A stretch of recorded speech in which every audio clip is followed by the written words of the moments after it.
안녕하세요. 저는 올해 30대 후반이 된 여자입니다. 지금은 사랑하는 남편과 단둘이서 살고 있어요. 여기에 올라오는 사연들을 들으면서 정말 세상에는 많은 일들이 일어나는 것 같습니다.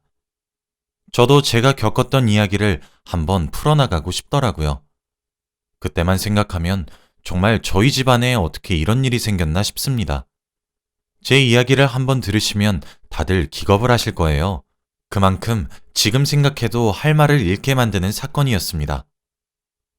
지금으로부터 5년 전, 저는 지금의 남편과 결혼을 준비하고 있었어요. 둘 다 30대가 넘어서 결혼 정년기이기도 했고, 만난 지도 꽤 오래되어서 자연스럽게 결혼을 하기로 했습니다. 양가 부모님께서도 저희의 결혼을 축하해 주셨고, 최대한 빨리 결혼식을 올려서 가족으로 맞이하고 싶다고 하셨죠. 이미 양가 부모님들과 다 친하고 자주 집에도 방문해서 식사도 함께 한 적도 많지만 그래도 결혼 전에 정식 절차는 다 밟고 결혼해야 할 것 같더라고요. 그래서 남편과 결혼 허락을 제대로 받겠다는 전제하에 양가 부모님 댁에 방문하게 되었습니다. 이미 사실상 결혼 허락은 다 받은 상태였지만 그래도 공식적으로 한 번은 찾아뵈어야 한다고 생각했거든요. 아무튼 제일 먼저 남자친구와 저는 남자친구 댁으로 갔습니다. 남자친구의 아버지는 일찍 돌아가셔서 어머니와 큰아주버님 부부, 그리고 아이들 2명, 이렇게 총 5명이 살고 있어요. 아주버님은 혼자 계시는 어머니가 걱정이 된다며 본가로 돌아와서 같이 산지 얼마 되지 않았습니다. 그래서 큰형님은 시댁살이를 하고 계시는 거죠. 사실 큰형님을 처음 뵀을 때 조금 놀랐습니다. 왜냐하면 한국인의 얼굴과는 달랐고 한국어도 많이 서툴렀거든요. 알고 보니 큰형님은 중국 사람이라고 합니다. 아주버님과 결혼을 하기 위해 한국으로 왔고 시어머니 집에서 시댁살이를 하고 있는 것이었죠. 저와 남자친구는 결혼하면 무조건 분가를 하기로 결정을 했었고 시댁과 굉장히 멀리 떨어진 곳에 살기로 약속했었습니다. 그런데 큰형님이 시댁에서 시집살이를 하고 계시니 존경스럽더라고요. 처음 시댁에 갔을 때에는 굉장히 평화롭고 화목한 분위기였습니다. 다들 웃으면서 저를 반겨주셨고 제가 불편하지 않게 많이 도움을 주셨죠. 그런데 큰형님은 웃음기가 싹 사라진 채로 땅바닥만 보고 계셨고 한마디도 없이 일만 하셨습니다. 솔직히 그 모습을 보고 제가 이 집의 구성원이 된다는 것을 반기지 않는 건가 싶었네요. 저는 큰형님과 돈독하게 지내고 싶은 마음이 컸는데 큰형님은 그러지 않은 것 같았습니다. 어찌저찌 식탁에 앉아서 다들 밥을 먹기 시작했어요. 그런데 아직 자리에 큰형님이 앉지도 않았는데 시어머니와 아주버님께서 먹자고 하더라고요.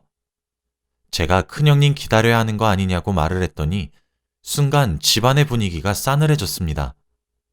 웃으면서 말을 하시던 분들이 갑자기 정색을 하시고 하던 말들을 멈추셨거든요. 그러면서 식탁에 앉아있던 시어머니가 주방에서 아직 음식을 준비하고 있던 큰형님에게 큰며느리야, 우리 먼저 먹어도 되지? 라고 반강제적인 물음을 했고 큰형님은 눈치를 보며 네 라고 했죠. 시어머니는 저를 휙 보시더니 봤지? 쟨 우리 먹을 때 알아서 와. 그러니까 우리 먼저 먹고 있으면 된다. 라고 하더라고요. 저 같으면 저 빼고 먼저 이야기를 나누면서 밥을 먹고 있으면 많이 속상할 것 같았는데 말이죠. 아무튼 저는 큰형님 눈치를 보며 식사를 하고 있는데 거의 저희 식사가 끝나갈 때쯤 자리에 앉아 이제야 한 숟가락 뜨시더라고요.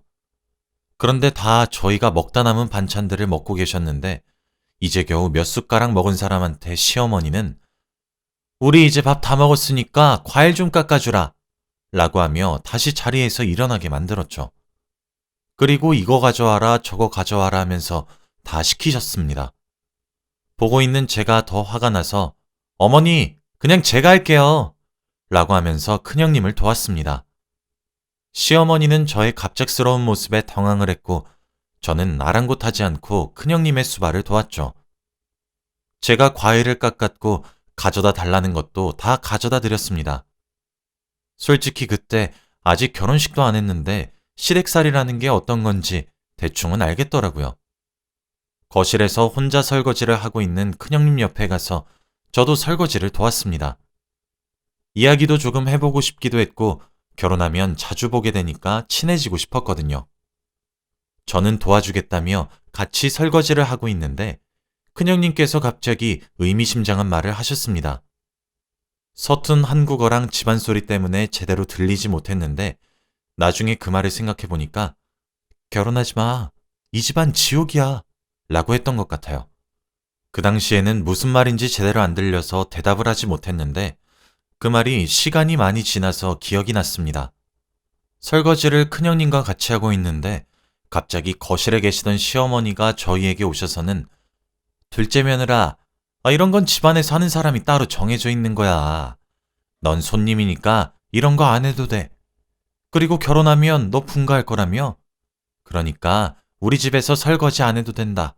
우리 집에는 설거지할 사람이 따로 있어. 이런 말을 하면서 제 등을 미시며 거실로 가게 하더라고요. 어떻게 집안에 설거지하는 사람이 따로 있나요? 어머니의 말이 전혀 이해가 되지 않았고 저는 제 고집대로 시어머니의 손길을 뿌리치고 큰형님의 설거지를 도왔습니다. 어머니는 당황스러워하면서 다시 거실로 돌아갔어요. 그리고 저는 큰형님을 보며 웃었죠. 제가 결혼하면 큰형님을 많이 도와주고 싶었습니다. 아무튼 그런 다사다난한 시간이 지나고 집에 돌아가야 하는 시간이 되었어요. 그래서 저와 남자친구는 그 집에서 나와 같이 차를 타고 가고 있었습니다. 저는 남자친구에게 큰형님에 대해서 물어봤어요. 저의 개인적인 생각으로는 큰형님이 너무 시댁에서 힘들게 사는 것 같다고 하면서 말이죠. 그런데 남자친구가 갑자기 한숨을 푹 쉬었습니다. 너도 느꼈어? 나도 그래. 내가 너랑 결혼하기 전에 엄마랑 형한테 그만하라고 수백 번이나 말했거든? 근데 내 말은 절대 안 들어. 내가 너랑 결혼 계속 망설인 것도 너도 형수님처럼 저렇게 당할까봐 그랬어. 그래서 내가 어떻게든 분갈하겠다고 고집을 피운 거고. 너는 저런 시집살이 안 겪게 해줄게. 그리고 저에게 조금 충격적인 말을 해줬어요. 바로 큰형님과 아주버님 사이의 비밀을 말이죠. 사실은 아주버님이 재혼을 하셨고 본처가 낳은 자식이 아들 2명이래요. 그런데 그 아들 2명도 큰형님을 엄마처럼 대우 안 해주고 막말에 폭언까지 하면서 괴롭힌다고 합니다. 처음에는 아이들도 큰형님한테 잘해주고 엄마처럼 대했다고 해요. 그런데 시어머니와 아주버님이 대놓고 아이들 앞에서 큰형님을 갈구니까 아이들이 그걸 보고 자라서 큰형님한텐 대들어도 되는구나 라는 인식이 생겼다고 합니다. 그래서 집안에서 서열이 꼴찌래요. 시댁에서 키우는 강아지보다 못한 서열이라고 합니다. 남자친구도 그 부분을 참 안타까워했고 왜 하필 자기 형 같은 남자랑 결혼했는지 이해가 안 된대요. 저도 큰형님을 보면서 정말 마음이 아팠고 얼른 결혼을 해서 큰형님에게 최고의 친구가 되어주고 싶었습니다. 결혼을 준비하면서 자주 시댁에 방문했었는데 매번 갈 때마다 시어머니는 큰형님에게 이거 해라 저거 해라 하면서 괴롭히고 있었고 큰형님은 반항 한 번 하지 않고 시키는 것을 다 했습니다. 아주 그 집의 가정부 같았어요. 마침내 저희는 행복한 결혼식을 올렸고 신혼여행을 다녀온 다음 바로 신혼집으로 입주했습니다. 남편 말대로 시댁에서 최대한 멀리 떨어진 곳으로 구했고 시댁도 자주 가지 않기로 했죠. 결혼을 하고 나서는 정말 자주 안 갔던 것 같아요. 집안 행사나 명절 때만 가고 주기적으로 안부 연락만 했던 것 같네요. 아무튼 그렇게 결혼 생활이 1년, 2년을 지나가고 있었습니다. 저와 남편은 아이를 가질 생각이 없었기에 둘이서 알콩달콩 잘 살고 있었습니다. 매일 금요일 밤에 같이 퇴근하고 TV를 보면서 야식을 먹으며 도란도란 이야기를 나누는 게 삶의 낙이었죠. 그날도 금요일이어서 야식을 먹으며 남편과 술 한잔하고 있었습니다. 그런데 그날따라 남편이 조금 거하게 취했더라고요.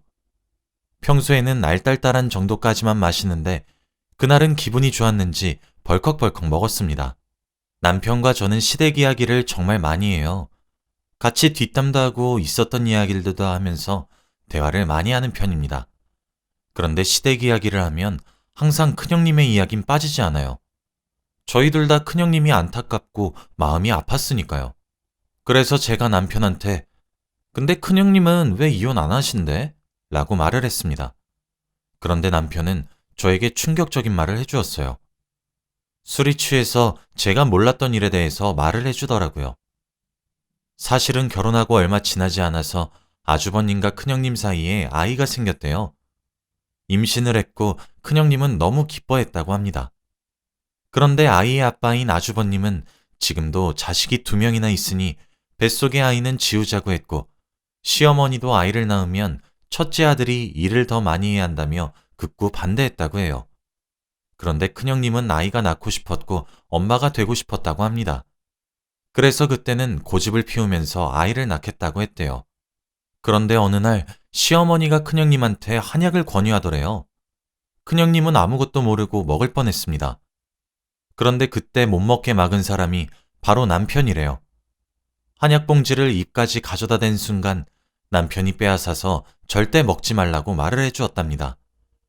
사실은 시어머니와 아주버님이 둘이서 속닥속닥거리면서 유산시키는 한약을 짓겠다고 하는 말을 엿들었다고 해요. 남편은 그 사실이 너무 화가 나고 큰형님이 불쌍해서 다 말해줬다고 합니다. 결국 큰형님은 남편 덕분에 유산을 하지 않을 수 있었죠. 결국에는 여차저차 아이를 출산했다고 해요. 당연히 출산할 때까지도 아주버님과 시어머니는 병원에 오지도 않으셨죠. 그런데 큰형님은 오히려 너무 행복했다고 합니다. 세상에 자기 편이 하나도 없을 줄 알았는데 자신이 낳은 이 아이는 평생 자기 편이 되어줄 것 같다고 하면서 말이죠. 그래서 병원에도 남편이 종종 가서 말동무도 많이 해주었다고 합니다. 집으로 돌아와서 아이가 찬밥 신세여도 큰형님은 아이를 살뜰히 보살폈고 남편이 뒤에서 조금씩 도와줬대요. 이제 아이가 3살쯤 되니까 잘 걷기 시작했습니다. 그래서 어느 날은 큰형님이 아이와 손을 잡고 마트에 장을 보러 가려고 했대요. 그런데 그날 웬일인지 시어머니가 셋이서 같이 마트를 가자고 했답니다. 큰형님은 당황스러웠지만 그래도 시어머니가 드디어 자기 아이한테 관심을 가져주는 것 같다고 했어요. 아무튼 셋이서 마트를 갔다가 오는데 시어머니가 아이의 손을 잡겠다고 했답니다. 그때 큰형님은 양손 가득 짐을 들고 계셔서 안 그래도 아이 손 잡는 게 불편했으니 고맙다고 했대요. 그리고 아이가 시어머니의 손을 잡았다고 합니다. 그런데 잠깐 시어머니가 아이를 잡고 있던 손을 놓았는데 아이가 횡단보도를 향해 달려가는 겁니다. 그때는 초록불이 깜빡거리고 있었고 금방이라도 빨간불로 바뀔 위기였습니다. 그 순간에 갑자기 신호등이 빨간색으로 바뀌었고 아이는 횡단보도 중간에서 멈췄대요. 그런데 하늘도 무심하시지 그때 달려오던 화물차에 아이가 부딪혔고 현장에서 즉사하고 말았다고 합니다. 아이가 차에 치여서 멀리 날아가는 것까지 다 본 큰형님은 들고 있던 짐들을 떨어뜨리고 소리를 지르며 달려갔대요. 엉엉 울면서 피를 철철 흘리고 있는 아이를 껴안아 오열했다고 합니다. 그리고 그 뒤에 이어 시어머니가 왔는데 눈물 한 방울도 안 흘린 채로 큰형님에게 그러니까 네가 애를 잘 간수했어야지. 애엄마가 돼서 그런 것도 못하면서 어떻게 애엄마가 될 생각을 해? 라고 했다고 하더라고요. 애초부터 시어머니가 아이의 손을 놓지만 않았어도 이런 일은 없었잖아요. 구급차가 올 때까지 큰형님은 아이를 안으면서 계속 울고 있었고 아이는 수술도 없이 바로 장례식을 치러야 했습니다.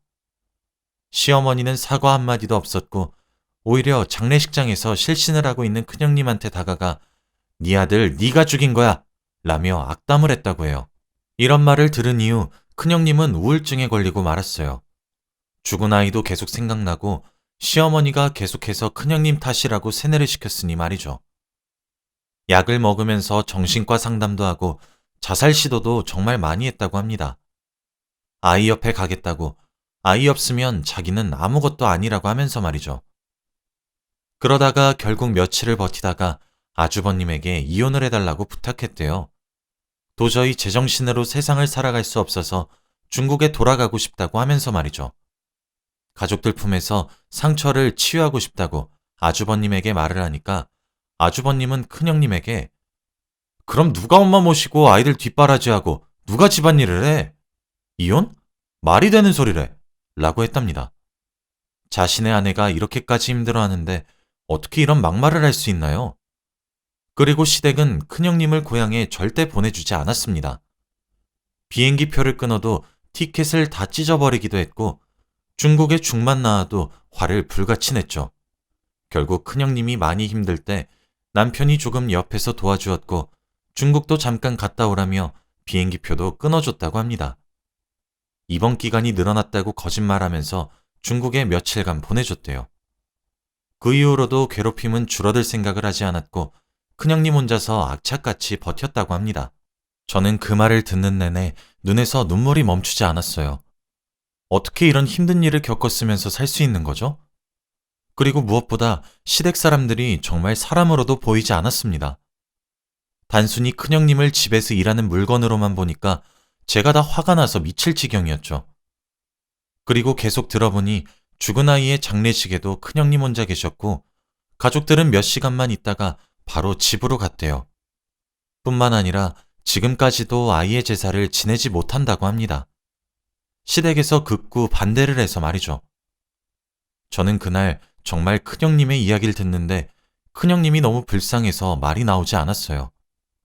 하루가 멀다 하고 매일 괴롭힘을 당하는데 마음의 상처가 얼마나 클지 가늠도 안 되었거든요. 그날 저와 남편은 술을 거하게 먹고 잠에 들었습니다. 그런데 그날 새벽 갑자기 누군가에게서 급히 전화가 오더라고요. 그때 시간은 새벽 4시였고 누군가 싶어서 휴대폰을 보니 바로 아주버님이었습니다. 저와 남편은 전날의 숙취 때문에 머리 아파하고 있었는데 전화를 받자마자 아주버님의 말을 듣고 술이 확 깨졌어요. 바로 시댁에 불이 났다고 합니다. 아주버님은 밤새 놀고 있어서 집에 안 들어갔는데 시어머니가 전화가 와서 말해주었대요. 집안에 불이 크게 나서 지금 죽기 직전이라고 하면서 말이죠. 일단 119에 신고했는데 빨리 시댁에 오라고 했습니다. 저와 남편은 너무 놀라서 대충 옷만 갈아입고 바로 달려갔어요. 저희 집과 시댁이 거리가 조금 있어서 그런지 도착했을 때에는 이미 불이 다 꺼졌더라고요. 그리고 시어머니가 앉아서 진정하고 계셨습니다. 그런데 큰형님이 보이지 않았어요. 아이들과 시어머니 그리고 아주버님은 보였는데 말입니다. 그런데 그곳에서 온 경찰관이 저희에게 충격적인 말을 해주었어요. 건물 안에 있는 CCTV를 봤는데 집에 불을 저지른 사람이 바로 큰형님이라고 합니다. 집에 기름을 붓고 불을 저지른 다음 도망쳤다고 해요. 아직까지 못 잡았고 행방불명 상태라고 합니다. 저희 가족들은 모두 다 놀랐고 말문이 턱 막혔죠. 시어머니와 아주버님은 화를 불같이 내면서 집안에 여자를 이래서 잘 들여야 하네 만회하면서 언성을 높이고 있었고 저와 남편은 아무 말도 나오지 않았습니다.